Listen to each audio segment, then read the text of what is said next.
जय श्री कृष्णा। अरुण शर्मा की तरफ से आप सभी को श्री राधे राधे। भक्तों, आप मेरी वीडियोस को लाइक कर रहे हो, पसंद कर रहे हो, मुझे अच्छे अच्छे सुझाव भेज रहे हो। मैं आपका बहुत बहुत धन्यवाद करता हूं और आपको बारंबार श्री राधे राधे करता हूं। आप जानते ही हैं कि वृंदावन धाम में कई प्राचीन मंदिर हैं और हर मंदिर की अपनी एक विशेषता है, हर मंदिर का अपना एक महत्व है और हर मंदिर का अपना एक महात्म है। आज मैं आपसे एक ऐसे मंदिर का जिक्र करने जा रहा हूं जिस मंदिर के अगर एक बार आप दर्शन कर लेते हो तो आपको एक साथ 3 मंदिरों के दर्शन का फल प्राप्त हो जाता है। और उस मंदिर का नाम है श्री राधा रमन मंदिर। श्री राधा रमन मंदिर जो है ये वृंदावन धाम के अंदर जो श्री बांके बिहारी जी का मंदिर है वहां से लगभग 1 किलोमीटर की दूरी पर है। और इस मंदिर के अंदर जो विग्रह है वो किसी मूर्तिकार ने या शिल्पकार ने नहीं बनाया। यह विग्रह भी स्वयं प्रकट हुआ है और वो भी शालिग्राम जी की शिला में से। जब हम इस विग्रह के दर्शन करते हैं तो हम पाते हैं कि यह जो विग्रह है इसका जो मुखारविंद है वो श्री गोविंद देव जी जो हैं ये उनके साथ मेल करता है और जो वक्षस्थल है वो श्री गोपीनाथ जी की तरह लगता है और जो जिनके चरण कमल हैं वो श्री मदन मोहन जी के चरण कमलों की तरह हैं। इनकी जो पीठ है यानी कि बैक पोर्शन वो आज भी शालिग्राम जी की तरह से ही है, जैसे शिला के रूप में बनी हुई है। ये एक बिल्कुल छोटे से बाल रूप में है, यानी कि अगर इनके आकार को देखा जाए तो ये आकार लगभग 12 अंगुल यानी कि लगभग 1 फीट के करीब इनकी हाइट है। भक्तों, यह एक विश्व प्रसिद्ध मंदिर है और वृंदावन धाम का एक प्राचीन मंदिर है। इस प्रकट्य के बारे में थोड़ी सी जानकारी करने के लिए मैं आपको एक संक्षिप्त स्टोरी सुनाता हूं। एक बार श्री चैतन्य महाप्रभु जी अपनी यात्रा के दौरान साउथ इंडिया के अंदर जो श्री रंगनाथ जी का मंदिर है वहां पर गए। वहां पर उनकी मुलाकात जो श्री रंगनाथ जी के मंदिर के मुख्य महंत थे श्री वेंकट भट्ट, उनसे मुलाकात हुई। मुलाकात के दौरान जो वेंकट भट्ट जी हैं उन्होंने चैतन्य महाप्रभु जी से प्रार्थना की कि इस समय चतुर्मास शुरू हो गया है, यानी कि चौमासा शुरू हो गया है। मेरी आपसे विनती है कि जो साधु संत लोग हैं वो इस समय कहीं ना कहीं टिक कर भक्ति करते हैं, तो क्यों ना आप मेरे गरीब खाने पर यानी कि मेरे निवास स्थान पर रुक जाओ और चतुर्मास का समय वहीं पर व्यतीत करो। श्री चैतन्य महाप्रभु जी ने स्वीकार कर लिया और श्री वेंकट भट्ट जी के घर वो चले गए। अब श्री वेंकट भट्ट जी सुबह उठते, साथ में ही कावेरी नदी थी। जैसे नॉर्दर्न इंडिया यानी कि उत्तरी भारत के अंदर यमुना जी को मान सम्मान दिया जाता है, पूजा पाठ की जाती है, ऐसे ही साउथ इंडिया के अंदर जो कावेरी नदी है, कावेरी नदी को यमुना जी की तरह ही पूजा जाता है, उनको मान सम्मान किया जाता है। अब सुबह सुबह चैतन्य महाप्रभु जी कावेरी में जाएं, स्नान करें, आकर ध्यान पाठ करें, शाम को सत्संग करें। वेंकट भट्ट का एक बेटा था, उनका नाम था गोपाल भट्ट। अब गोपाल भट्ट जो था वो चैतन्य महाप्रभु जी की बहुत सेवा किया करता था, अपनी सामर्थ्य के अनुसार, अपनी शक्ति के अनुसार। जब उन्होंने स्नान करके आना, उन्होंने उनके लिए आसन तैयार कर देना, जलपान का इंतजाम कर देना। अब नेचुरली बात है, जब संत लोग आएंगे तो शाम को सत्संग वगैरह भी होगा, तो वहां पर सत्संग वगैरह की व्यवस्था थी। वहां पर भी वो आए हुए श्रोताओं को अटेंड करना, उनकी देखभाल करना। तो गोपाल भट्ट जी ने 4 महीने जी जान से वहां पर सेवा की और यूं कहो कि चैतन्य महाप्रभु जी का दिल जीत लिया। जिस समय चैतन्य महाप्रभु जी चतुर्मास के बाद वहां से जाने लगे, अब गोपाल भट्ट जी ने उनके चरण पकड़ लिए। थे तो छोटे, गोपाल भट्ट जी की उस समय आयु सिर्फ 11 वर्ष की थी। उन्होंने कहा कि मैं भी आपके साथ चलना चाहता हूं। चैतन्य महाप्रभु ने कहा कि अभी आप घर पर ही रहो, वेदों का, शास्त्रों का, ग्रंथों का अध्ययन करो। जिस समय आपकी शिक्षा पूर्ण हो जाए और अपने माता पिता से आप आशीर्वाद लेके, अपनी उनकी इजाजत लेकर तब आप वृंदावन धाम आ जाना। गोपाल भट्ट जी ने बात को स्वीकार कर लिया। अब चैतन्य महाप्रभु जी चले गए। अब जो गोपाल भट्ट जी हैं उन्होंने जितने वेद, शास्त्र, ग्रंथ उनका अध्ययन करना शुरू कर दिया। लगभग वो 20 साल तक उनका अध्ययन करते रहे, यानी कि जब वो 31 साल की उम्र में हुए तब उनके माता पिता परमात्मा के चरणों में विलीन हो गए।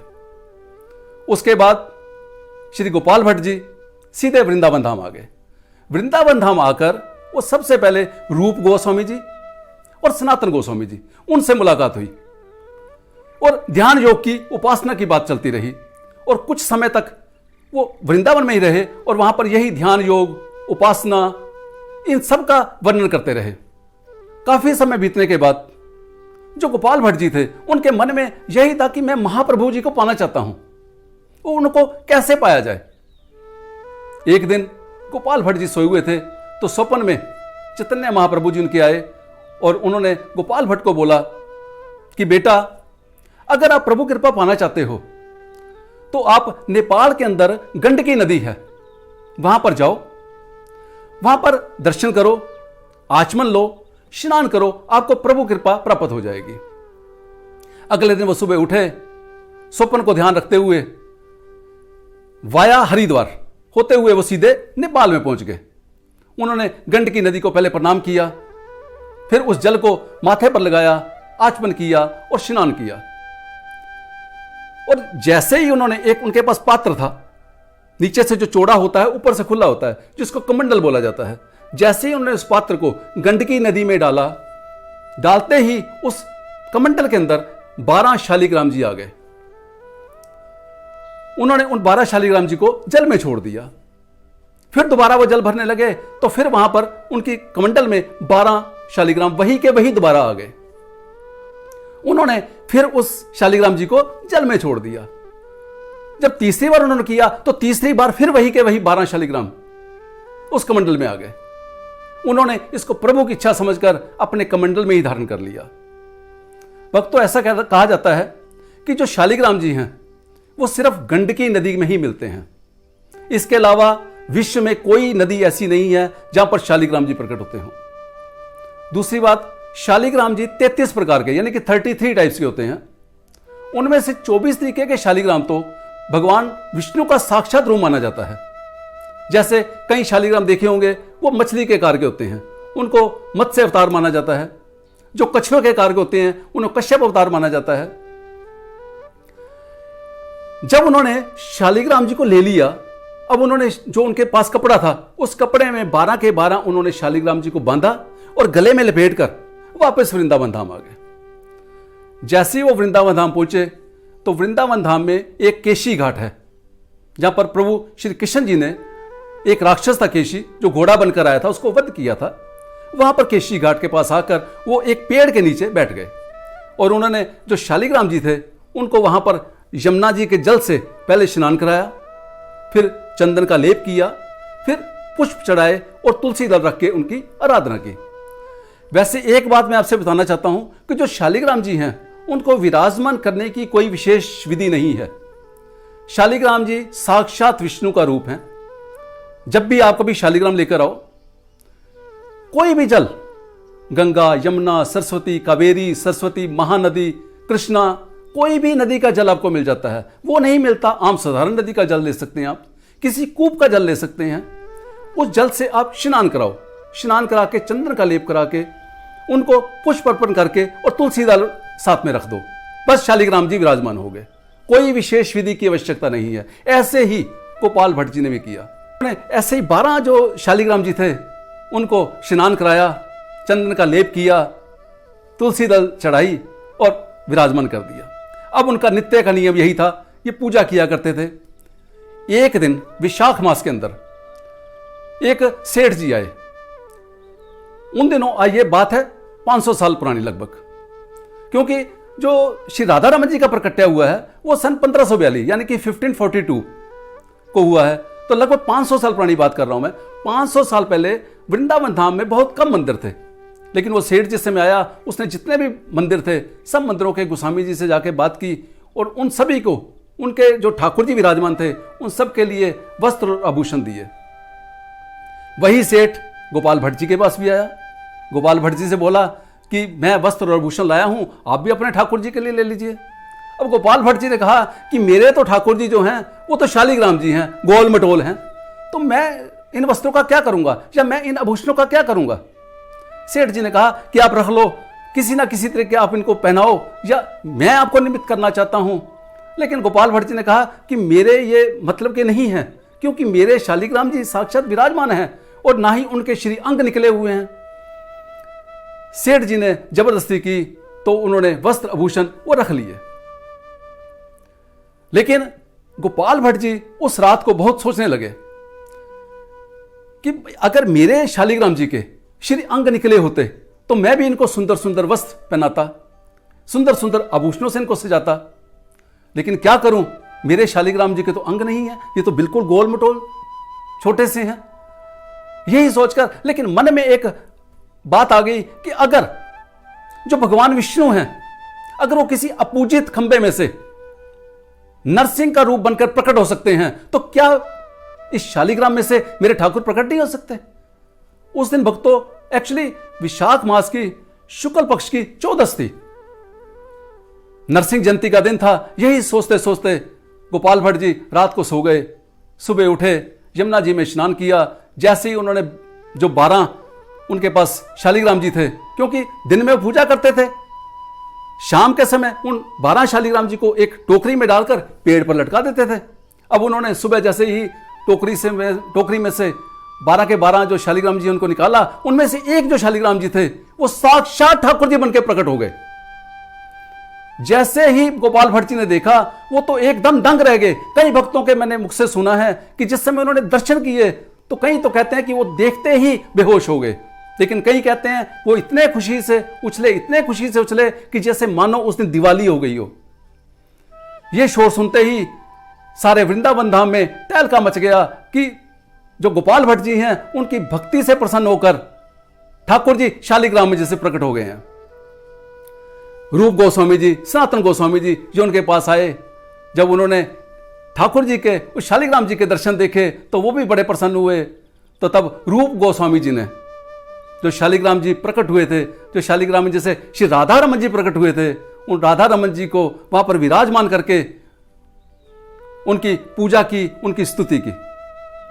इसके बाद कई वैज्ञानिकों ने आकर वहां देखा, कई वैज्ञानिकों ने आकर सर्च किया कि वो जो शालिग्राम की शिला लगभग जो 1 फीट की है, उस शिला में से, यानी कि उस शालिग्राम शिला में से ठाकुर जी, जिनको हम बोलते हैं त्रिभंग, बिल्कुल जैसे बांके बिहारी जी का विग्रह ऐसे ही मूर्ति वाला टेढ़ा 3 जगह से, वो कैसे प्रकट हो गया, कोई उसका जोड़ नहीं। वो सब हैरान थे। अब तक कई वैज्ञानिक वहां पर आए, उन्होंने सर्च किया, लेकिन अंततः वो असफल हो गए। ये एक ऐसा विग्रह है, इस विग्रह के साथ श्री राधा रानी जी विराजमान नहीं है। वहां पर साथ में उनके वाम अंग में एक सिंहासन को बिछाया गया है और उसके ऊपर एक गोमती चक्कर रखा गया है, वहीं उनकी पूजा की जाती है। और ये जो श्री राधा रमन जी हैं, ये एक ऐसा ही विग्रह हैं जो ब्रजमंडल से कहीं भी बाहर नहीं गए। जैसे श्री गोविंद देव जी जयपुर चले गए, वहां पर उनका मंदिर है। श्री मदन मोहन जी पहले जयपुर गए और उसके बाद करौली में आए। श्री राधा वल्लभ जी जो कि भरतपुर के एक जगह है कामा, वो भी राजस्थान में है, वहां पर गए। वो 123 साल तक वहां रहे और उसके बाद आए। लेकिन श्री राधा रमन जी का विग्रह कभी भी ब्रजमंडल के बाहर नहीं गया। गोपाल भट्ट जी ने उनको विराजमान करके, सभी गोस्वामी जी ने विराजमान करके, उसके बाद जो गोपाल भट्ट जी थे उन्होंने वैदिक मंत्रों से, अरण्य मंत्र यानी कि वैदिक मंत्रों से आग को प्रज्वलित किया। वही आग आज भी, यानी कि आज 480 साल हो गए हैं, वही आग आज भी उस मंदिर में जल रही है। और उसी आग से वो सुबह वहां की आरती वगैरह करते हैं। जो ठाकुर जी को भोग लगाया जाता है उसी अग्नि पर ही बनाया जाता है। आज तक वहां पर पिछले 480 सालों से माचिस का प्रयोग नहीं किया गया। दूसरा, इस मंदिर की सबसे विशेष बात जो ये है कि हर मंदिर के अंदर जो जन्माष्टमी है वो रात्रि को मनाई जाती है। ये एक ऐसा मंदिर है कि जहां पर जो जन्माष्टमी है, जो श्री कृष्ण जन्माष्टमी है, वो सिर्फ दिन में ही दोपहर को मनाई जाती है। भक्तों, वो जो 12 शालिग्राम जी थे उनमें से एक में से तो विग्रह प्रकट हो गया था और जो बाकी 11 शालिग्राम जी रह गए थे वो सारे के सारे आज भी वहीं पर विराजमान हैं। और मंदिर के पीछे ही गोपाल भट्ट जी की समाधि है। ऐसे संत पुरुष को हम शत शत बार नमन करते हैं। प्रिय भक्तों, आपको मेरी ये वीडियो कैसी लगी? अगर अच्छी लगी है तो प्लीज़ इसको लाइक कीजिए, शेयर कीजिए और मेरे YouTube चैनल को सब्सक्राइब कीजिए। जय श्री कृष्णा, जय श्री राधे।